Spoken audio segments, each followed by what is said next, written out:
So hello and welcome back to another video. Thank you very much for joining us. Today we have the Saladin.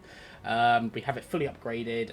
As stated in the previous video, I'm going to sort of describe how this tank is stock, because it is not very fun at all. It's horrible stock. But we have it fully upgraded now. Just a brief overview if you don't want to watch the whole video. What do I think about this tank? I think it's alright, but I do prefer the FSV at tier 7. It's a better tier for tier tank than the Saladin. Of course, sort of having that bigger kind of alpha damage is really nice, and that bigger caliber gun where you can overmatch some things is also very, very nice as well. But it just doesn't have that kind of low damage, punchy kind of gun that you can rapid fire pretty much. So we're out on Pilsen. I have no idea. I think it's Pilsen. And we're going to the enemy's TD camping spot. We're probably going to lose some hit points here, but we're going over there to basically have a look at spotting all of the enemies up there so our team can move up nice and quickly. We do get hit by an FSV. And are we going to get hit by anything else? J Panther's there, take a shot, miss, and we get hit by the Challenger and the J Panther as well, and a projected 46 just to add on that. But as you can see, we're in the position now, we're getting some nice spotting shots, and there's not much that they can do at this point. Of course, they can YOLO me, sometimes they will do that on this map, so that is, if you want to sort of come here in your tanks, do be aware of that. But usually they don't if you have some decent support behind you, which of course we do, and our team is very, very strong this match, which is really nice. You can also sort of spot tanks making their way. As you can see, I'm looking at that kind of bush line there. You can also spot tanks making their way along there, which is very nice. But anyway, enough about that. The Saladin. What do I think about it? As I said, it's an alright tank for the tier. It's a little bit weaker. It's not as strong tier for tier as the FSV was, which is a real shame because I was really liking that tank. I mean, it's alright. It's not terrible, but in every situation that I've been in, I can always think of a tank that I'd much rather be in to, face off the enemy. For example, in this situation here, if you had a T-44, you got better armor, you've got pretty much the same damage per shot.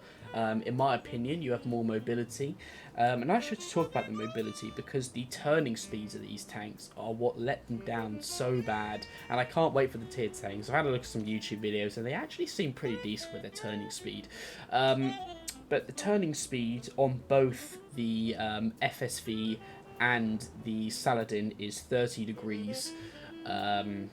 However, of course, the FSV is a hell of a lot lighter, so it presents itself a hell of a lot better in terms of turning speed because you're turning less weight. Oh, we swapped that guy absolutely lovely. This is why I just love this position. Those bushes there, they don't seem to matter, to be honest. But yeah, it's absolutely a brilliant position. I love this place. But yeah, when you have the exact same turning speed, and this is with the upgraded wheels, by the way, this isn't with the stock ones, the exact same turning speed with more weight, you're going to be turning slower than the turning speed with less weight. So the Saladin has just felt a lot more sluggish than the FSV, which if you consider these tanks are meant to be kind of like a Leopard with a bit more mobility, which, let's face it, doesn't make any sense because the Leopard already has a lot of mobility and an amazing gun. But anyway, I mean, if you consider that mobility is really their shouting point along with their gun, yeah, you would expect it to be a little bit better than that, but it's just not. So we're moving up here, we're getting a bit more aggressive. Unfortunately, we fluffed that shot into the ground, but we're basically putting some pressure on. And then, yeah, we're basically just trying to sort of work this sort of bush line here, not let them get that sort of defensive position there. As you can see, our team is starting to move up now. They're starting to realise that sort of course, the enemy have been sort of held back, that they can't sort of push forward. But that Progetto that hit us at the start is still there, it looks like, and he hit the Super Hellcat. So we're just going to be having a look at the St. Mill, which is basically distracted by the light tank that goes up there. But yeah, with the turtle up there now, of course that thing has been buffed. I've played that thing and it is really, really nice now. The gun is fantastic on that. Of course the armor as well, absolutely brilliant tank. The turtle's actually going to do a really cool play. He's actually going to flank round the other side while me and this AMX, and soon to be joined by the GSOR, are going to have a look what we can do this side here. So yeah, we are sort of pushing up and obviously sort of bringing on the pressure to the enemy because as you can see we are sort of winning. But yeah, this tank has been kind of a little bit of a letdown. But it's again, it's not a terrible tank. You can still make it work. As you can see here, we sort of use the straight line speed that we have in this tank to get up to a good position.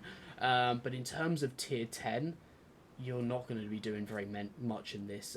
I played about 30 games. This is the best one I could find. Obviously, I'm not the best player. But I mean, even for someone like me in a decent tank, I should be expecting to get a little bit better sort of results from this. But I mean, with the tank, I just haven't really been enjoying it, to be very honest. It's just such a shame that they've just taken the wheels and used it as a disadvantage. Like, they've used it to try and nerf the tank when it didn't need a nerf. Like, it basically did the Leopard's job, but slightly less. But is this tank terrible? No. As I've said sort of many times throughout this replay here, it's not a terrible tank. It can definitely work, but you need to get a bit creative. You need to sort of bring the fight to the enemy. I mean, yeah, it's not bad at all. But yeah, we take out the tier 8 Japanese TD, recently been added in the game as well, and basically we're just pushing around now to get sort of the last little bit of damage. And yeah, the turtle did a fantastic job there. Yeah, that turtle's just amazing now. I'll have to do a review on the turtle very, very soon. Yeah, absolutely love that thing. But yeah, so we're basically just sort of making our way over towards the enemy, and then we are going to dig them out of quite a common sniper position that they do use to defend from.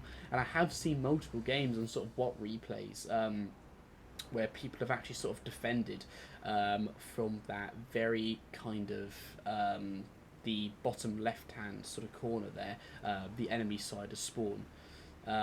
And yeah, very, very, very sort of strong. But firstly, we have a Leopard PTA to deal with.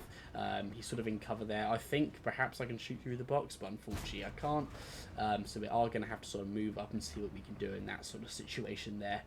So with this game, it's really just kind of been taking it to the enemy and then not rushing it, letting them sort of try and push into us.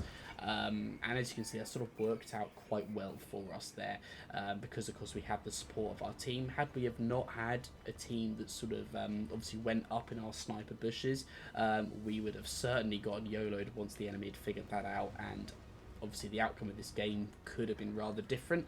But yeah, really, really nice map. I do enjoy it. And again, the speed of this tank isn't terrible. Obviously straight line, it does its job pretty well. So we have sort of been able to, in a certain way, kind of make use of the mobility of this tank. But yeah, we're just sort of putting pressure on this Leopard at the moment, just sort of moving up, seeing what we can get. I do believe we can take a shot from him. Of course, if he does use HE and pens us, which he can very, very well do, he can finish us off. But it seems to me like he's kind of a little bit distracted at the moment. That's the sort of sniper position I was talking about. The Pichetto 46 snipes us from there. We now know where he is. He is no longer in the centre-ish of the map, and we take out the Leopard PTA there. So now it's basically our job to sort of have a look at sort of, can we scout out these snipers in this bush here. And yeah, we raised the gun, yeah. I was very, very happy with this game here. It went really, really well. Basically, the enemies have lost, so we are just going to sort of YOLO in here.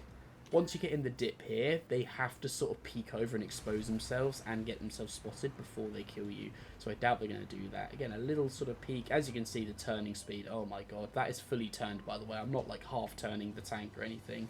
But we're not going to peek over. Obviously, that STRV is looking at us. And yeah, lovely. They all get down there. Lovely. So yeah, absolutely brilliant game. Just taking it nice and slow, having that sort of initial aggression to make use of the speed at the start. 1,243 XP, 104,000 credits. We do obviously boost that because, you know, I want to get up to the tier 9. But yeah, we do come second on the top with experience, which is absolutely lovely. And we make, is that 83 or 63? Somewhere along there, but that's a brilliant profit. And yeah, here we go. The tier 9 has now been unlocked. Oh, brilliant. Can't wait to get off this shitty tank. So yeah, guys, that was the SALADIN.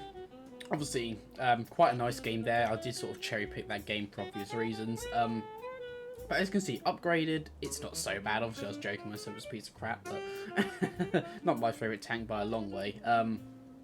But it's sort of one of those tanks that is a little bit down on power. However, you know, it can sort of make it up, and it can sort of be a strong tank in some situations, but it doesn't excel at anything. It's kind of like the Centurion Action X. It's kind of alright, but it's a bit less than that, where it's kind of like, it's a tiny bit underpowered at everything, essentially. So yeah, we talked about it fully upgraded. I'll say it again, yeah, it's an alright tank. You can make it work. However, stock, this is how you will find it stock. Yeah, tier 6 gun. Yeah, it's absolutely horrible. Yeah, 28 degrees turning speed, so even less than we had there, so you turn even wider. You won't be able to turn sharp in this thing when it is sort of stock. But yeah, I would honestly say with the FSV, play a lot of games in that, save up your free XP, at least get the upgraded FSV gun, because a tier 6 gun at tier 8, where you can face tier 10s, you are basically 4 tiers down in terms of your gun. Which is just absolutely mental if you do meet a tier 10, and of course you are doing nothing with this little tiny gun there, absolutely nothing at all. It was absolutely awful to play stock. I didn't think it was worth making a video on it, just because it was the FSV, but I mean the FSV, it was basically the stock FSV at tier 8, and I was fighting tier 10s. With APCR, I had this game, unfortunately I wasn't recording, but it was at the back of a mouse, and I was just like, you know, like when you're just behind the mouse, I was literally, so if this was the mouse, I was shooting in the back there, but I was just kind of like that, so I was shooting like there, and still I was getting like red and orange with APCR. Actually, what is the pen on this thing? 202. Oh my god, yeah, no worry, no, no wonders why. But yeah, when you get it sort of upgraded, it's a massive sigh of relief from stock. You'll have to sort of, I like in this tank when it is upgraded to be quite kind of aggressive at first, get into a nice location, obviously with your ally support. And then I'd like to play quite passive. I like to kind of just stay there, be a little bit annoying. If enemies do look at me, I don't peek out, obviously. As soon as they sort of turn their attention to my allies, I come out, I do a little shot. Can't bounce stuff in this tank, just like the FSV. Yeah, you can't really take many hits as well. The hit points aren't great. In terms of turning speed, massive letdown as well. This thing is not mobile and flexible. It's just if you want to go straight, then you can go straight. But yeah, apart from that, that's sort of what I think of the tank. It's sort of, if you know, I have to do like one of those generic ratings out of 10, it would kind of be, you know, like a 5 is average, so I'd put the Centurion Action X at 5. This would be a 4 out of 10. It's just like a little bit worse. It's just like a little bit kind of underwhelming at everything, but it doesn't like really lack any particular area apart from obviously your turning. But yeah, that's this tank there. Obviously I'm very excited to have a look at the GSOR. I'm really hoping, let me have a look. Oh god, another 30 degrees. Come on, Wargaming. What is this? Are we going to get a bit of relief? Hey, 35 degrees. And then what do we have on this? 40. Okay, yeah, that's not too bad. Alright, fair enough. Okay, 35, so we get a bit sharper turning, which is quite nice. Yeah, 35, so we get, I mean, 5 degrees more, you know, it's not going to be a massive difference. But I mean, yeah, that's not too bad at all. Anyway, thank you so much for tuning in, guys. Really do appreciate it. We're at 41 subscribers now, so I'd really appreciate it if you could subscribe to the channel. That would help me out a hell of a lot. Of course, if you also want to see what I think about the GSOR 1006 Scheme 7, weird name.